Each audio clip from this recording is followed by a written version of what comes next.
Himalay dağları yer kürəsinin ən hündür və ən böyük dağ sistemidir. Təxminən 50 milyon il əvvəl Hindistan litosfer tavası ilə Avrasiya litosfer tavasının toqquşması nəticəsində meydana gəlmişdir. Bu iki litosfer tavasının toqquşma və sıxılma prosesi bu gün də davam etdiyi üçün Himalay dağları hər il bir neçə millimetr ucalmağa davam edir.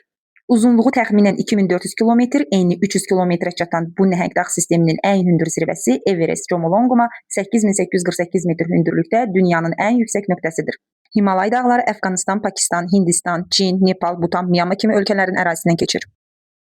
Himalay dağlarındakı buzlaqlar Asiyanın ən böyük 9 çayını qidalandırır və 1,3 milyarddan çox insanı su ilə təmin edir.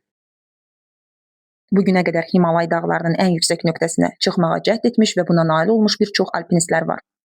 Buna nail olmuş ilk alpinistlər Tenzing Norgay və Edmund Hillary'dir. Zirvəyə qalxmağa cəhd etmiş Tom Bordillon isə Everest tarixində ən mühüm alpinistlərdəndir. 1995-ci ildə Everestə qalxmağı bacaran ilk türk Nasuh Mahrukidir.